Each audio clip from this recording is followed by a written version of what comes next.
सोचो, अगर रोड पर आपको एक फ्री गिफ्ट मिले और उसके अंदर हो एक मिरर जो आपको सिर्फ देखने नहीं, अपने कंट्रोल में लेने के लिए बना हो। आज की स्टोरी एक ऐसी ही लड़की की है। इस कहानी की शुरुआत में एक लड़की को दिखाया जाता है जिसका नाम लॉरेन है। वो अपने घर के पास से गुजर रही होती है, तभी उसे एक गिफ्ट बॉक्स दिखाई देता है जो अच्छे से रैप किया हुआ होता है और उस पर एक टैग लगा होता है, फ्री। अब ऑब्वियसली फ्री चीज कौन इग्नोर करता है। लॉरेन क्यूरियस होकर उसे थोड़ा सा खोल कर देखती है और अंदर होता है एक मिरर। वो बिना ज्यादा सोचे उसे अपने घर ले जाने का फैसला करती है।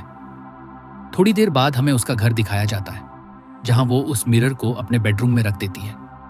फिर वो धीरे धीरे उसका रैपर हटाती है और जैसे ही वो रैपर हटाती है उसे एक आवाज सुनाई देती है, मेरी तरफ देखो। लॉरेन थोड़ा कंफ्यूज होती है, लेकिन फिर वो मिरर में देखने लगती है और देखती ही रहती है। अब यहां से चीजें अजीब होने लगती हैं। लॉरेन खुद से कहती है, तुम बहुत खूबसूरत हो। और फिर वो कोम्ब उठाती है और अपने बाल संवारने लगती है।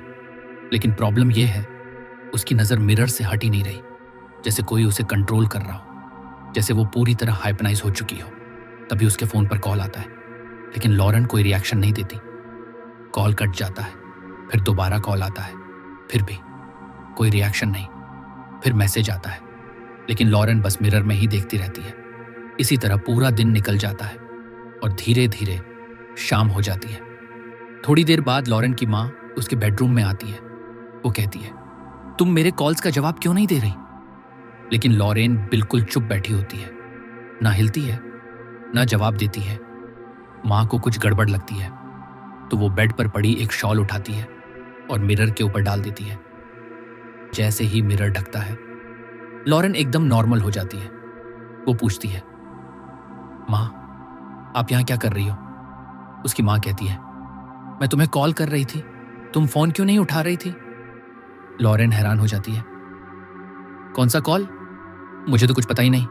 तभी अचानक मिरर पर डाली हुई शॉल खुद हट जाती है और फिर वही आवाज, मेरी तरफ देखो। इस बार लॉरेन और उसकी माँ दोनों मिरर में देख लेते हैं और उसी पल दोनों फिर से कंट्रोल में आ जाते हैं। कुछ हफ्तों बाद सीन फिर उसी बेडरूम में आता है, लेकिन अब चारों तरफ अजीब सी बदबू और कीड़ों की आवाज आ रही होती है। लॉरेन और उसकी माँ अब भी मिरर के सामने बैठे होते हैं, बिल्कुल मोशनलेस।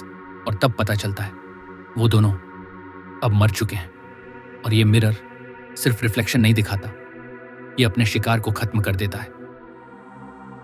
अगर आपको ऐसी रियलिस्टिक और डिस्टर्बिंग हॉरर स्टोरीज पसंद है तो हमारे इस चैनल डार्क वर्ल्ड को अभी सब्सक्राइब करो, क्योंकि यहाँ हर हफ्ते आपको मिलेंगी ऐसी स्टोरीज जो सिर्फ डराएंगी नहीं बल्कि आपको सोचने पर मजबूर कर देंगी।